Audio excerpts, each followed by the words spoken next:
I want to direct your attention to the morning of April 26, 2015. Did you have the occasional response to 3376 Peachtree Road, Atlanta, Georgia, which is also known as the Mandarin Hotel? Yes. And was that location in Fulton County? It was in Fulton County. Where did you respond from? Home.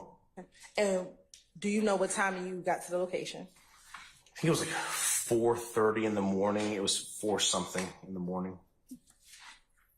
And as a Cobb County police officer, why did you respond to that location?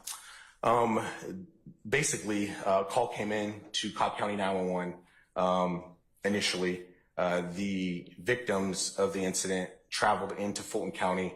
Once at their final stop location, Atlanta police responded, and Atlanta police then also contacted Cobb County and reported that the incident happened in our jurisdiction.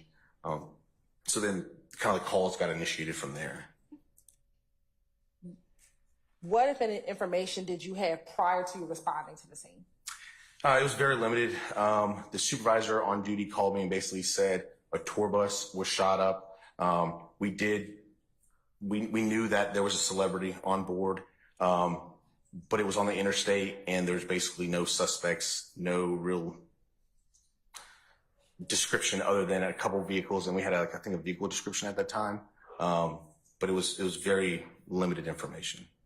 Once you got on scene, what did you find when you arrived at the hotel? So when I arrived, there were 2 tour buses outside the hotel, and there were 2 people that were in the tour buses that were still there to speak with me.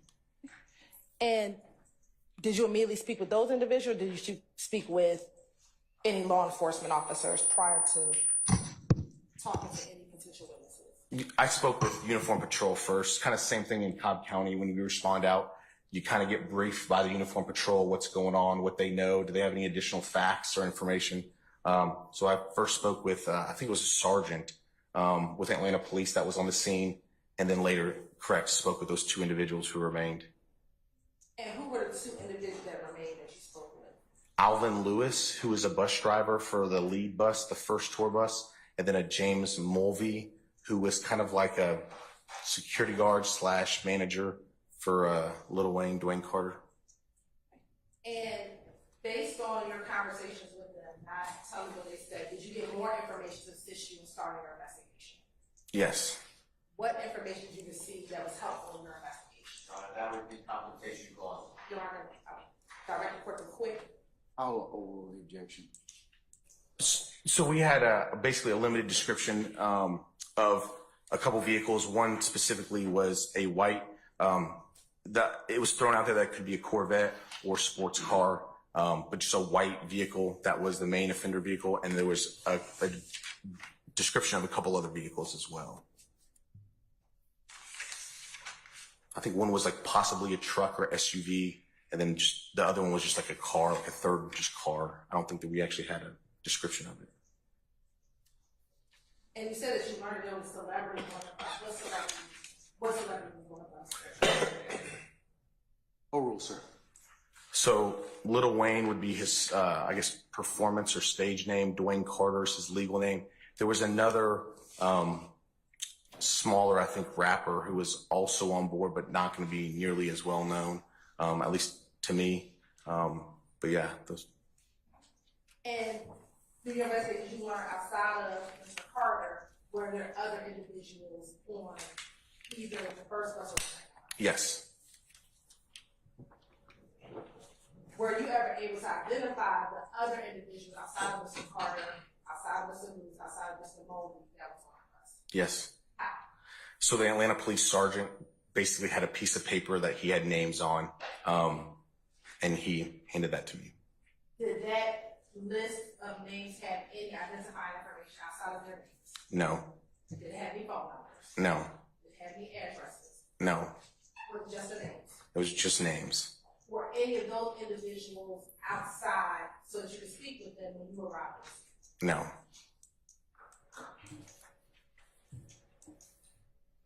About how long were you on the scene with them?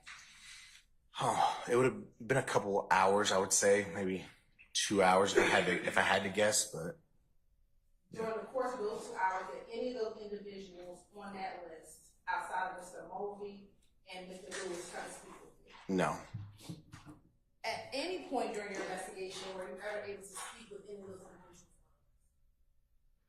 individuals? I think I briefly spoke with one. No, I mean, nothing substantive. I think we might have spoke with one person on the phone that basically said they didn't. Tell me what they said. Okay. So you spoke with one person. Maybe one person. And to be clear, was it that night or the one April 26th or sometime later? Sometime later. And again, don't tell me anything that you said. Was there anything that provided you any evidentiary value from that conversation? No evidentiary value, no. Now, while you were on scene, what did you do as part of your investigation? So again, interviewed the people that were involved, looked at the tour buses. A crime scene tech responded out with me. I requested a crime scene tech. I discussed what we had with that crime scene tech. She photographed the scene for me while I was standing there. We were able to walk on. Alvin Lewis gave us permission to walk on his tour bus. So we were able to view the damage on his tour bus and collect some physical evidence from his tour bus. Why did you have a crime scene technician come out to the scene? Just to, Sure. Why did you have a crime scene tech come out to the scene? I wanted formal photographs taken and I wanted evidence collected in the best manner that could possibly be taken and collected. And you said that Mr. Lewis allowed you on his bus. Were you ever allowed to go into the interior of the other bus? No. And your crime scene tech, when they arrived on scene, were they able to take pictures? Yes. Is this one of the pictures that the crime scene tech took while there that morning? Yes. And do you recall if this was the first or the second bus? Do you remember? I think this is going to be the second bus. Looking at 40E, do you have certain types of pictures that you want to take or that you want the crime scene tech to take while she's out there?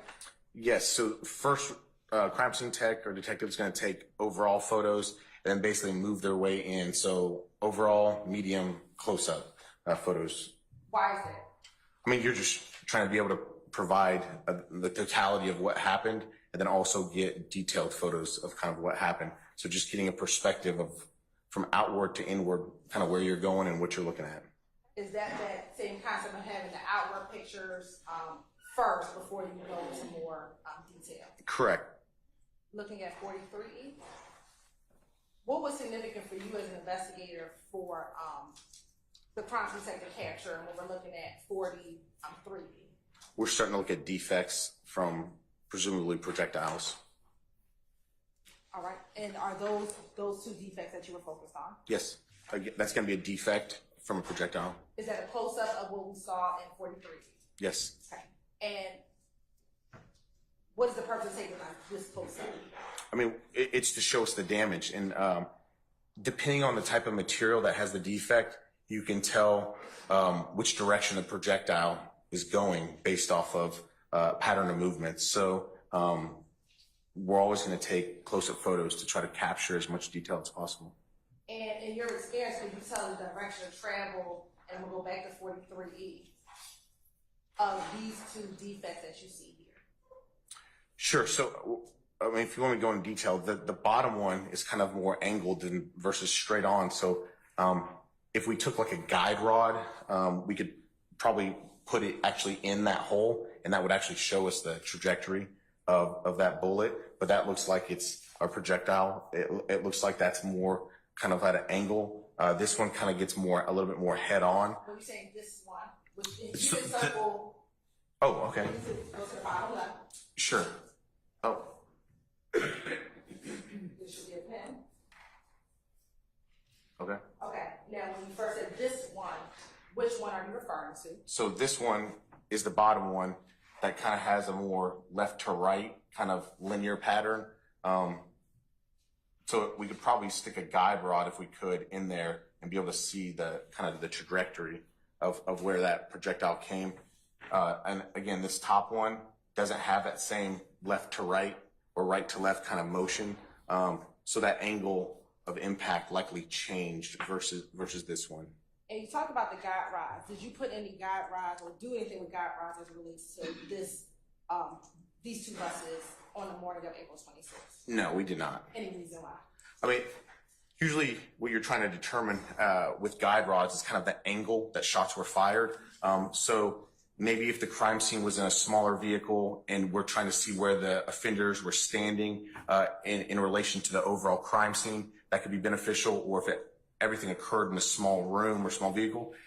But on this is the interstate. I have no idea where the shooting even started. I have no idea where the shooting occurred. So getting a guide rod showing us the angle is going to have limited probative value for me as an investigator at this point in time. We know what we know. Projectiles were shot at the tour bus.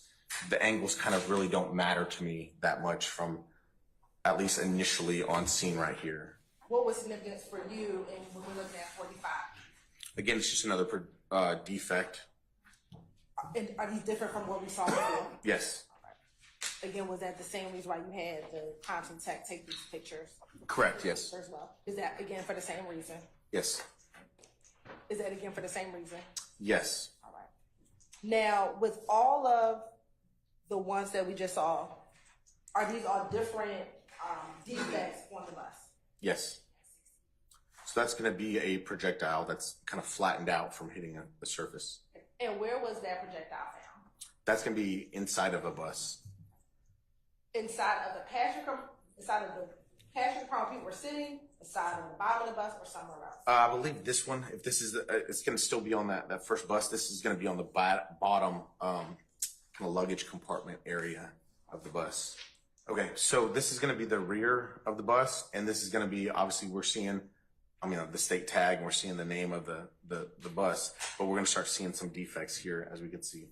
And is this the same bus that we looked at previously, or this is the secondary? This is the other bus. This is going to be the other bus, the lead bus. So this is, in reality, it's the first bus that was driving in the caravan. But this is going to be like the backside, where kind of like the radiator is of the bus. The engine's actually in the back of the bus for this tour coach bus, and so that's kind of like into the engine radiator kind of area of the bus, and we can see the damage kind of like in the middle center bottom. We see there's a hole in the radiator or the rails there. This is going to be another projectile strike, and this is the driver's rear mirror at like the driver's driving would be to the driver's left of the first bus, Alvin Lewis's bus. Yes, that's a projectile. Was that projectile collected in addition to the one found in the luggage compartment? Yes. The one in the luggage compartment, how did you find the one in the luggage compartment? You just open up the little door that's there. And did you collect those two items? Yes, we did. In addition to those items, did you receive any other projectiles? Yes. How many additional projectiles did you receive? 2 additional. When did you get the first additional projectile that you received? It was like the following day, or I think it was like maybe the 28th, so like a day or 2 after the incident occurred. And from whom did you get it from?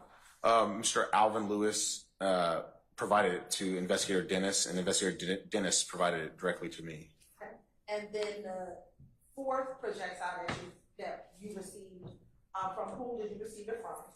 Pioneer Coach, the actual tour bus company themselves. And how long after did you receive that fourth projectile? It was more than a week after. Okay. So. And did you place those projectiles into evidence? Yes.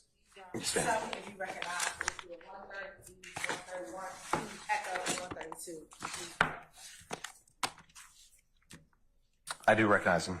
And how do you recognize? First, let's start with taking to 130 Echo. So it's marked with our evidence units labels that we have on there. My name's on that label, and then I could see the crime scene tech who responded out there to the scene with me, her date and time of collection. And would she have collected it while in your practice? Absolutely. All right. It would have been at your direction. Yes. Okay. Now looking at Exhibit 131 Echo, how do you recognize Exhibit 131 Echo? The same. It has a Cobb County Police evidence label. It has my name on it. It has the crime scene tech's initials and her date and time of collection as well. And 131 Echo, do you know if that's the one that you received from Mr. Lewis, from Detective Dennis? Correct, yes. And did he hand that to you? Yes, And did you then give it to your crime scene tech? that's correct. All right. And now looking at Exhibit 132 echo, how do you recognize 132 echo? So this one has my handwriting and my initials on it, but the same as the previous one. It has the Cobb County Police evidence label. It has my name on it, the case number, just same information as the others. And looking at those three exhibits, does it appear to have been open or still sealed in the form that you saw back in 2015? Yes, so it has the Cobb County Police labels or evidence tape with initials, and then it has the GBI Crime Labs label and then initials on it as well. Okay, so this first one that you handed me is the projectile that was collected from the interior of bus number 1. So Alvin Lewis is the lead bus. Yes, from the kitchen cabinet, yes. So this is that one that came from the luggage area of bus number 2, which we showed it first, but it comes from the luggage area of bus number 2, and it's that smushed one. This is going to be the one, the radiator, I believe it came out of that Alvin Lewis found. Going back to the crime scene, once you had the crime scene tech take the pictures, you spoke with the APD officers, and you spoke with Mr. Lewis and Mr. Mulvey, did you do anything else in that early morning hours as it relates to your investigation? I don't think so. I think we just spoke with Uniform Patrol, those 2 witnesses, victims, and then photographed the scene, and I returned to Cobb County Police Headquarters. And then, of course, we placed into evidence and then sent out our necessary notifications that were required to do so. And what you put in evidence were the first 2 projectiles that you had from the cover from the luggage. Sorry. Sure. Were the 2 projectiles you put in evidence, the projectile from the cabinet and the projectile from the luggage? Yes. I sustain the objection. Should I rephrase it, Your Honor? You should rephrase, yes, ma'am. I'll waive the objection, Your Honor. Okay, all right. For time purposes.